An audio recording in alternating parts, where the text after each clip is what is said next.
Okay, the Walmart shooting, understanding Florida's stand your ground law, and the strict legal boundaries you must know. Okay, so here we go. You ready?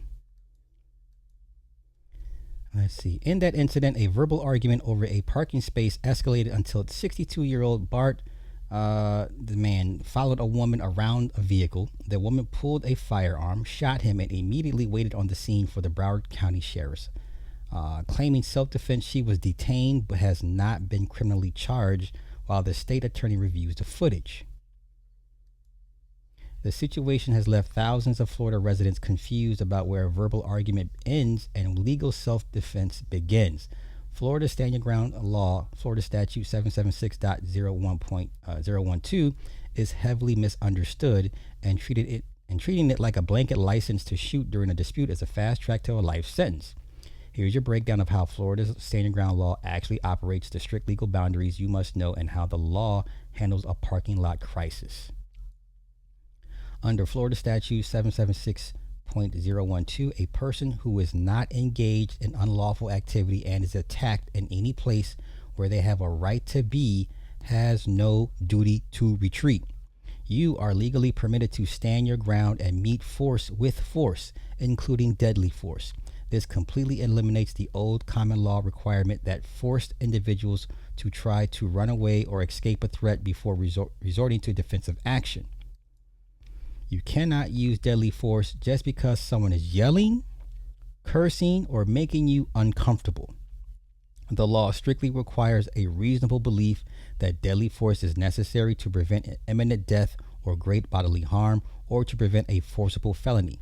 The key word is reasonable. A judge or jury will look at the situation and ask if a normal, rational person in your exact shoes would have genuinely feared for their life. This is where most people completely ruin their legal defense. You cannot provoke a fight, escalate a verbal argument into a physical confrontation, or act as the initial aggressor and then shoot someone under the guise of standing your ground. Okay? So the whole, you engage in verbal combat and then it turns into physical combat. You get your ass stomped out and you pull out the gun and shoot. You can't do that. Okay? If you contribute to creating the violent crisis, the legal protection drops entirely unless you clearly exhaust every avenue of physical escape first. A massive misconception in South Florida is that you can shoot someone to protect your property. You cannot use deadly force over a parking space, a scratched car door, or a stolen piece of merchandise. In the North Lauderdale Walmart case, the shooting is being reviewed not because of the parking space dispute, but because cell phone and Tesla camera footage shows the man actively following and advancing toward the woman around a vehicle while she was backing away.